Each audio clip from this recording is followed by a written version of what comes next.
സുഹൃത്തുക്കളെ, ഒരു 3 ഓപ്ഷൻ നിങ്ങൾക്ക് മുമ്പിൽ നൽകുകയാണ്. ധനം, ജീവിത വിജയം, ചങ്കൂറ്റം. ഈ 3 ഓപ്ഷൻ നിങ്ങളുടെ മുമ്പിൽ തരികയാണെങ്കിൽ നിങ്ങൾ ഏതായിരിക്കും തിരഞ്ഞെടുക്കുക? സ്വാഭാവികമായിട്ട് കുറേ കാശ് കിട്ടുന്നതാണ്. നമ്മൾ ഫസ്റ്റ് ധനം തിരഞ്ഞെടുക്കും. ഇനിയല്ല, ധനമല്ല, കുറച്ചും കൂടെ ചിന്തിക്കുന്നവർ ഒരു പക്ഷേ ധനം മാത്രം കിട്ടി കാര്യമില്ല, ജീവിത വിജയം നമുക്ക് തിരഞ്ഞെടുക്കാമെന്ന് വിചാരിക്കും. എന്നാൽ അതിനും അപ്പുറത്ത് ചങ്കൂറ്റം ധനത്തെക്കാളും ജീവിത വിജയത്തെക്കാളും അപ്പുറമാവാൻ സാധ്യതയില്ല. എന്നാൽ ഈ ഒരു മുത്തശ്ശി കഥ നിങ്ങളുമായി പങ്കുവെക്കാൻ ഞാൻ ആഗ്രഹിക്കുന്നു.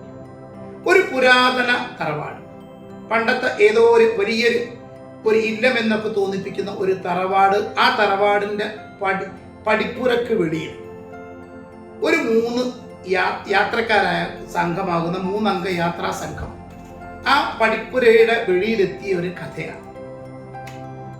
ഏതാണ്ട് തൊട്ടടുത്തുള്ള ഏതോ ധ്യാന കേന്ദ്രത്തിലോട്ട് യാത്ര പോകുന്നവരാണെന്ന് തോന്നിപ്പിക്കും വിധം 3 പേര് യാത്രാ സംഘത്തിലുണ്ട്.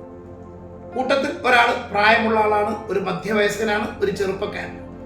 ഈ 3 പേരും കൂടെ ഈ പറയുന്ന നമ്മുടെ വീടിന്റെ പടിപ്പുരയുടെ വെളിയിൽ നിന്നിട്ട് അവര് എന്തോ യാത്രയുടെ സാഹചര്യമായ വെള്ളമോ മറ്റെന്തെങ്കിലും ആഹാര സാധനങ്ങളുടെ ആവശ്യം തരികയാണെന്ന് മനസ്സിലാക്കിയ നമ്മുടെ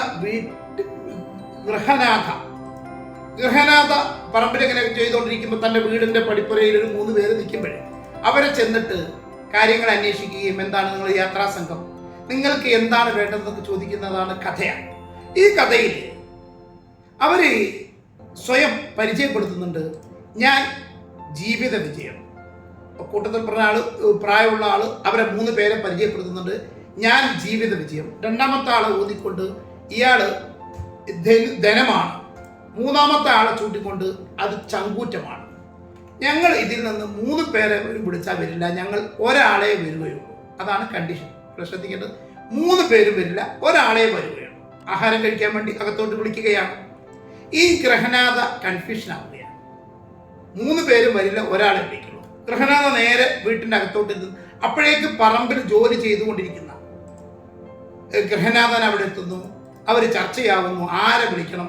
ഒരാൾ ജീവിത വിജയമാണത്രേ, ഒരാൾ ധനമാണ്, ഒരാൾ ചങ്കൂറ്റമാണ് എന്നൊക്കെ പറഞ്ഞ് ആരെ വിളിക്കണം എന്ന ചർച്ച അവിടെ രൂപപ്പെടുകയാണ്. അപ്പൊ നമ്മളെ 2 പേര്, കുട്ടികൾ 2 പേരും അമ്മ നമുക്ക് ധനത്തെ വിളിക്കാം, പണത്തെ വിളിക്കാം എന്നൊക്കെ, ധനത്തെ വിളിക്കാം എന്ന് പറഞ്ഞുകൊണ്ടിരിക്കുമ്പോഴേ ഈ ഭർത്താവ് ഗൃഹനാഥൻ തിരുത്തിയിട്ട് കുറെ കൂടെ അദ്ദേഹത്തിന്റെ പക്വതയായ സ്വരം വരുന്നുണ്ട്. ധനത്തെ അല്ലടാ, നീ ജീവിത വിജയത്തെ വിളിക്കും. അങ്ങനെ കുട്ടികൾ ധനത്തെ വിളിക്കാൻ വെമ്പൽ കൊള്ളുമ്പോൾ അതിനെ തിരുത്തൽ എന്ന രീതിയിൽ ഗൃഹനാഥൻ ജീവിത വിജയത്തെ വിളിക്കാൻ വേണ്ടി പറയുമ്പോൾ അങ്ങ് നടുവകത്ത് നിന്നത് മുത്തശ്ശി ഉറക്കെ വിളിച്ചു പറയുന്നുണ്ട്, നീ പോയിട്ട് ആ ചങ്കുറ്റത്തെ വിളിച്ചു പാ. യഥാർത്ഥത്തില് ഈ പറയുന്ന കുട്ടിയുടെ ധനമോഹവും കുറെ കൂടെ പക്വതയാർന്ന ഗൃഹനാഥന്റെ ജീവിത വിജയം എന്ന മെച്ചാരിറ്റിയെയും അതിജീവിച്ചുകൊണ്ടാണ് മുത്തശ്ശി വിളിച്ചു പറയുന്നത്, നീ പോയിട്ട് ആ ചങ്കുറ്റത്തെ വിളിച്ചു പാടാം. യഥാർത്ഥത്തില് ഇവർക്കൊന്നും ഈ ജീവിത വിജയത്തെ കളയാൻ, അതുപോലെ ധനത്തെ കളയാൻ വലിയ താല്പര്യമൊന്നുമില്ലെങ്കിലും മുത്തശ്ശി പറഞ്ഞതല്ലേ, നമ്മൾ പറയാറുണ്ട് മൂത്തവരുടെ വാക്കും മുതുനെല്ലിക്കയും എന്നൊക്കെ. അങ്ങനെ ഇഷ്ടമില്ല, വലിയ ഒരു സുഖകരമല്ലാത്ത മാനസികാവസ്ഥയിൽ ഈ ഗൃഹനാഥ ചെന്നിട്ട് അവരെ വിളിക്കുകയാണ്. നിങ്ങളിൽ നിന്ന് ചങ്കൂറ്റത്തെ വരാൻ പറഞ്ഞിട്ടുണ്ട്. അത്ഭുതം, നേരത്തെ ഞങ്ങൾ ഒരാളെ വരുള്ളൂ എന്ന് പറഞ്ഞ്, ഒരാളെ മാത്രമേ വരൂ എന്ന് പറഞ്ഞ അവരിൽ നിന്ന് ചങ്കൂറ്റത്തെ വിളിച്ചപ്പോഴേ 3 പേരും കൂടെ കടന്നു വരും. ഗൃഹനാഥ അത്ഭുതപ്പെട്ടു. അല്ല, നിങ്ങൾ ഒരാൾ വരുന്നല്ലേ പറഞ്ഞത്? അപ്പോഴാണ് കൂട്ടത്തിൽ ആ പ്രായമുള്ള ആള് ചങ്കൂറ്റത്ത് തട്ടിയിട്ട് പറഞ്ഞത്രേ, ഇവൻ വരുന്നിടത്ത് ഞങ്ങൾക്ക് വരാതിരിക്കാൻ കഴിയില്ല. ഇതാണ് നമ്മുടെ കൃത്യമായ സന്ദേശം.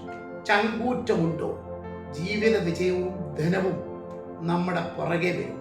എന്തിനുള്ള ചങ്കൂറ്റമാണ്? ചുറ്റുപാടിലുള്ള സർവ പ്രതിസന്ധികളോടും നോ പറയാൻ.